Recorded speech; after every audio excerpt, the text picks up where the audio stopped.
Hare Krishna. Welcome to Weekend Wisdom series on Bhagavad Gita. We are continuing our discussion on chapter 10, the opulence of the Absolute. In the last session, we had covered up to Shloka 11, when we covered the four most important shlokas of Bhagavad Gita, also known as Chatur Shloki Bhagavad Gita. Now we are starting with Shloka 12, when Arjuna had asked an important question from Krishna. So let's look at Shloka 12. Arjuna Uvacha Param Brahma Param Dhama Pavitram Paramam Bhavan Purusham Shashvatam Divyam Adi Devam Agyam Vibhum. Arjuna said, "You are the Supreme Personality of Godhead, the ultimate abode, the purest, the absolute truth. You are the eternal, transcendental original person, the unborn, the greatest." In the previous shlokas, Krishna has given a little hint of some of his opulences, and now Arjuna has very well understood the fact that Krishna himself is a supreme personality of Godhead. Arjuna has no doubt about it at all, so he is referring some of his opulences because of his nature being the supreme personality of Godhead. So first he said, Param Brahman. We all are Brahman, that means we all are spirit soul, but Lord Krishna is the supreme spirit soul. So there is a difference between supreme Brahman and Brahman. Although that Brahman feature has emanated from the Param Brahman feature, but there is a difference between the two. Then Arjuna says that he is Pavitram, means he is purest, he is free from all contamination. We as a living entity, whenever we come into the contact of this material nature, then we become contaminated. But Lord Krishna is always free from the contamination, so he is Pavitram. And then he says Purusham. Now he is the topmost enjoyer. Then Arjuna says to Krishna that you are Divyam, you are transcendental, you are beyond the three modes of material nature. You cannot be understood just through the ordinary material senses. So Arjuna says to Krishna as Adi Devam. That means Krishna, you are the supreme personality of Godhead. No one can be superior to you, no one can be equal to you. Then Arjuna says that you are Ajam. Ajam means you are not born. Now someone may say here that Arjuna is trying to flatter Krishna because Krishna is a friend of Arjuna. Anyone can glorify his friend. So what is the big deal in it? But then in the next shloka, Arjuna is supporting the evidence that it is not only myself who has accepted Krishna as a supreme personality of Godhead. Then he is giving the references of the previous sages like Narada, Deva, Asita, Vyasadeva, who have accepted Krishna as a supreme personality of Godhead. So Arjuna has the evidences. He is not just trying to flatter Krishna, he is talking on the basis of facts, because those facts have been already accepted by the other superior authorities on the path of spirituality. Now if we look at Shloka 14, in Shloka 14, the process of acceptance of the truth have been mentioned. So there Arjuna is telling to Krishna that I totally accept as truth all that you have told me. Neither the demigods nor the demons, O Lord, can understand your personality.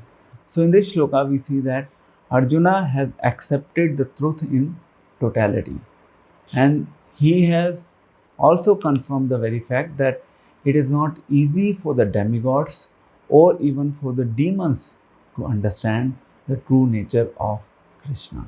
It is very puzzling, complex, and at times it is confusing also. And that's why we see even in our society, people are unable to appreciate Krishna as a Supreme Personality of Godhead. But if one is submissive, like here we see that Arjuna is submissive, and because of his submissive nature, he accepted the words of Krishna. The more submissive we will be, the more we will be able to appreciate the glories of Lord, the more we will be able to appreciate the opulences of God. And that submissiveness comes by the practice of devotional service. We learn to become humble, we learn to accept the message of God in its true spirit.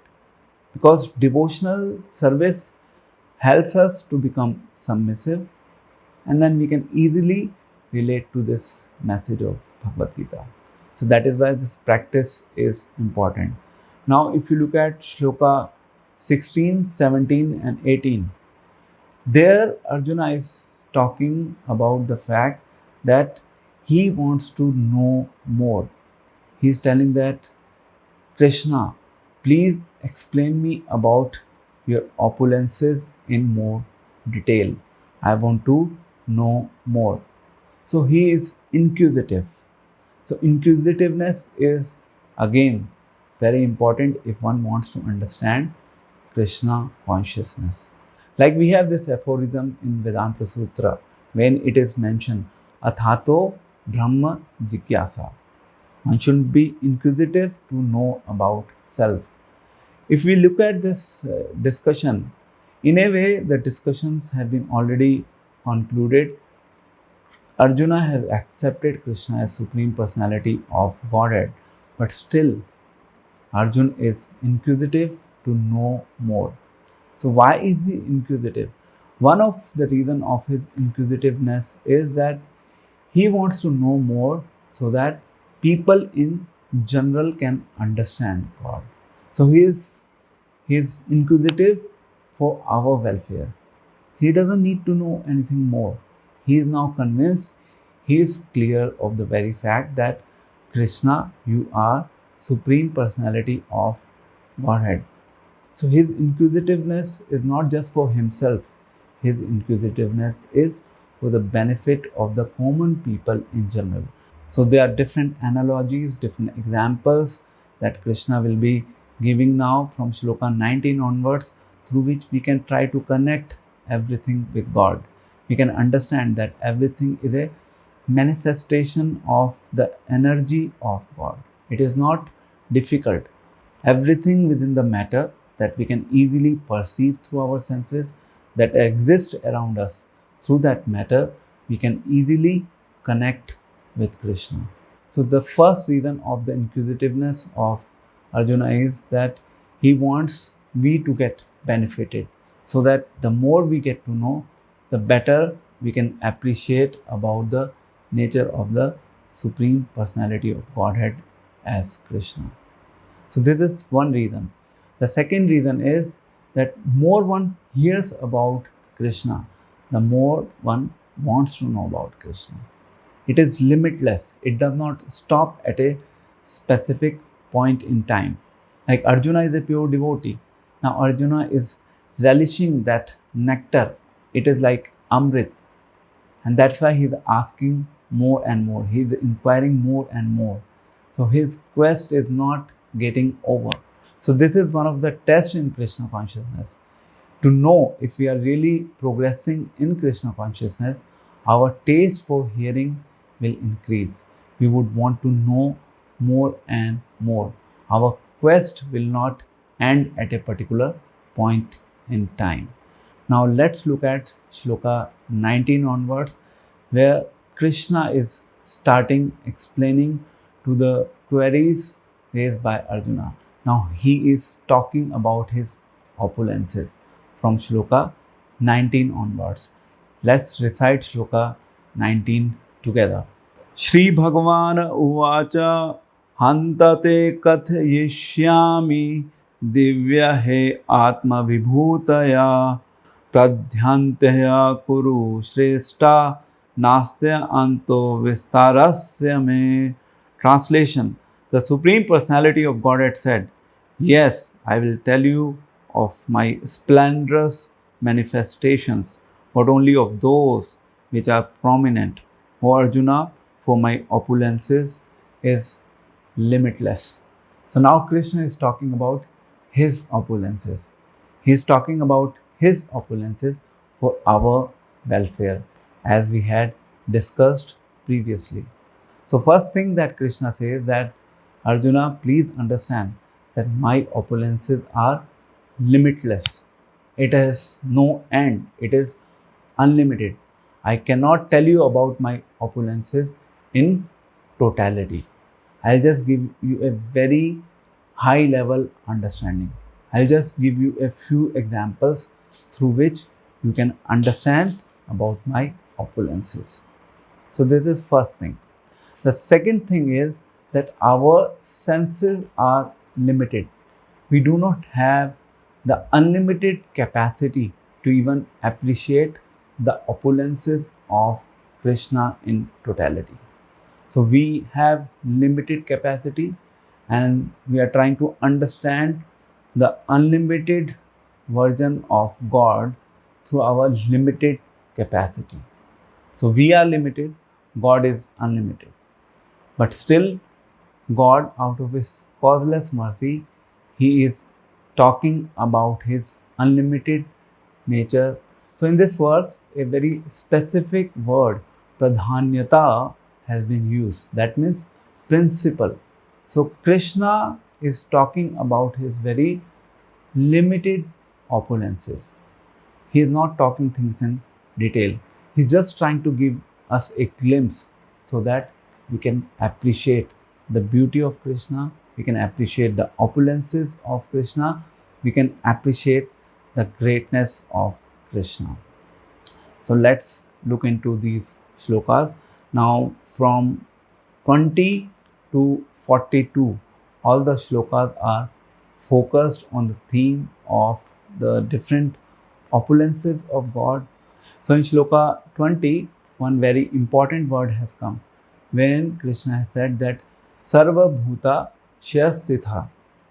That means I am the super soul sitting within the heart of all the living entities. So our existence, our personal existence, the energies that we have, all these different energies exist within us because of the presence of the super soul within our body. If we will not have super soul within the body, we will not be able to function. In Shloka 21, Krishna says, Jyoti Sham Ravir Amshumam. That means of all the lights, I am the sun. We all know that sun emanates very high level of energy in the form of light on this earth.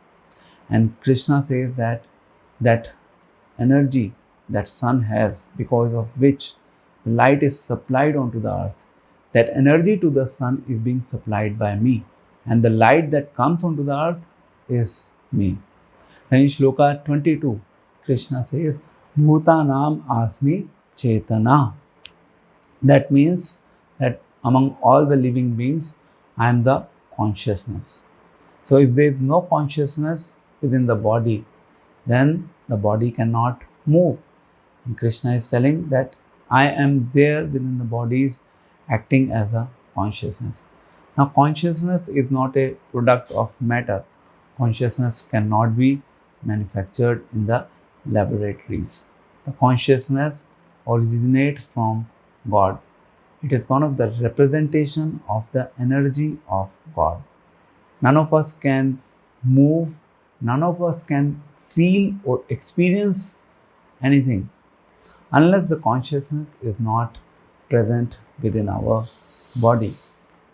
Text 25, Japa Yagyo Asmi. That means of all the sacrifices, I am the chanting of the names of God. So when we chant the names of God, we know that the chanting of the names of God is non-different from Krishna. So chanting is non-different from Krishna because Krishna is confirming that I am this sacrifice. When we chant, we are remembering Krishna, we are thinking about Krishna.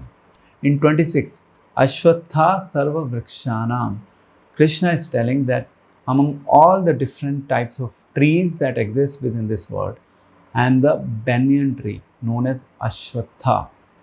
This tree is a beautiful tree and it is one of the biggest tree. And even today in India, a lot of people worship this tree. Now in text 30, Krishna says, Kala Kalya Tamaham. That means I represent time. We know that everything within this world is measured by time factor.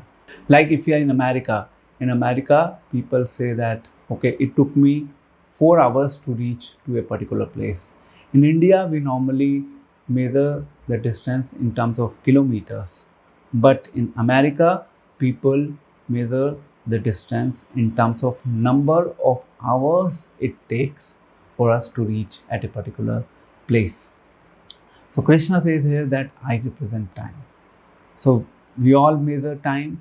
We all keep on looking at our watches whenever we do something or other in life. So even through the time factor, we can understand that it is a manifestation of Krishna. In Shloka 34, Krishna says, Mrityu Sarva Haras Chaham. That, everything finishes at the time of death. I take away everything of a living being when the living being dies. So Mrityu Sarva Haras Chaham. So he represents death also. If we are over proud of our possessions in this world, if we make big buildings, big empires, ultimately we all are going to die. So Krishna will take our life away, and then all the possessions from our life will go away. So whatever possessions we may have in life, we should not be really proud of those possessions. We should just act as a custodian of those possessions, because ultimately nothing is going to go with us.